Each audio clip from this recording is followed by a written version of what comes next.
जब जब मोदी डरता है हिंदू मुस्लिम करता है। इस कहती थी कि हमारी सरकार में इस्तीफे नहीं होते, उनको इस्तीफा देना पड़ा। जेल भी एक तरह का यूनिवर्सिटी है।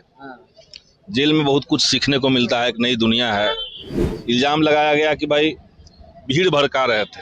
हकीकत ये इल्जाम लगा है कि सरकार के अंदर एक खौफ पैदा कर दिया गया है कि गलत करोगे तो तुम बचोगे नहीं। देखिए, हम ये हमारे साथ संदीप सौरभ हैं। इनको भी पुलिस ने उठाया था और उसके बाद बेऊर जेल भेज दिया था। इसके पहले जब पहले दिन पटना में प्रोटेस्ट हो रहा था तो लगातार हम 3-4 बार अपने कैमरे में दिखाए थे कि संदीप सौरभ कैसे छात्रों के साथ कदम से कदम मिलाकर चल रहे हैं, लेकिन बाद में इनको भी पुलिस उठा ली थी। आपको भी पुलिस ने उठा लिया था, छोड़ दिया है।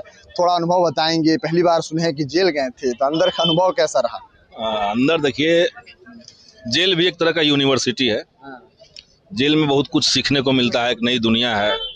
और हमें जेल जाके अच्छा लगा। हम सरकार का इस बात के लिए धन्यवाद कहेंगे कि एक नई दुनिया से हमारी मुलाकात आपने करवाई। भले ही बिना मतलब का करवाया आपने, बगैर कोई ठोस कारण के करवाया। इल्जाम लगाया गया कि भाई भीड़ भड़का रहे थे। हकीकत ये इल्जाम लगा है कि संदीप सौरभ छात्रों को भड़का रहे थे, भीड़ को। क्या था, हम सरकार से शांतिपूर्वक तरीके से मांग कर रहे थे। धर्मेंद्र प्रधान को इस्तीफा देना चाहिए। जो बच्चे पेपर लिख के चलते, जिन्होंने सुसाइड की, उनके परिवारों को आप कॉम्पनसेशन दीजिए, ये हमने मांग किया। पूरे देश की मांग थी। तो छात्र आंदोलन से कुछ न कुछ सरकार को फर्क पड़ेगा, ये हम लोग स्थापित किए। इस पूरे आंदोलन से एक बात हुआ कि जो सरकार कहती थी कि हमारी सरकार में इस्तीफे नहीं होते, उनको इस्तीफा देना पड़ा। भले ही आप 26 दिन के भूख हड़ताल के बाद नहीं सुने, लेकिन 27वां दिन आपको मानना पड़ा।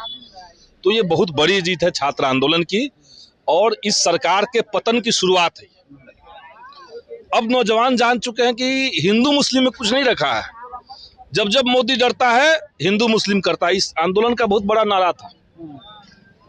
जब हिंदू मुस्लिम राजी तो क्या करेगा नाजी।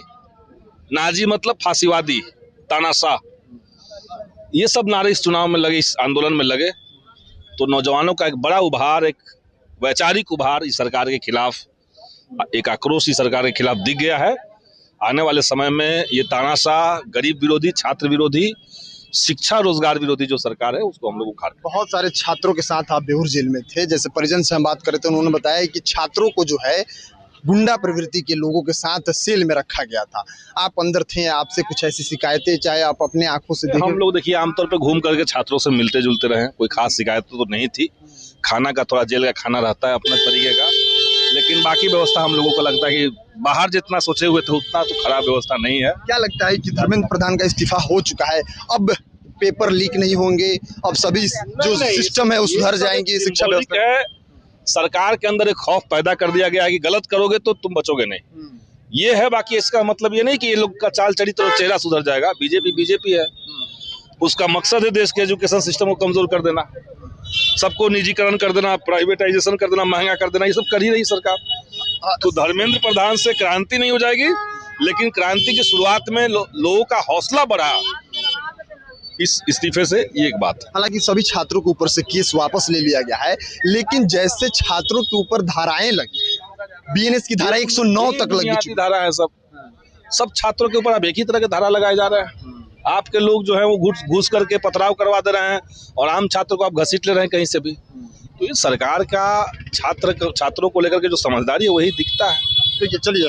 अभी जस्ट संदीप सौरभ बेऊर जेल से बाहर निकले हैं और आपको हम सुबह से रिपोर्ट दिखा रहे हैं कि कैसे परिजन है जो इंतजार कर रहे हैं, और इसी जेल के अंदर इसी प्रोटेस्ट में शामिल थे। पालीगंज के विधायक संदीप सौरभ, अब उनकी रिहाई हो चुकी है। अपनी बातों को रख रहे थे। आप क्या सोचते हैं, समझते हैं, अपने हिसाब से आकलन कीजिए और कमेंट बॉक्स में अपनी प्रतिक्रिया को लिखिए। मिलते हैं अगली वीडियो में, तब तक के लिए आप देखते रहिए खबर पॉइंट। मैं शुभम उपाध्याय, बहुत बहुत धन्यवाद आपका।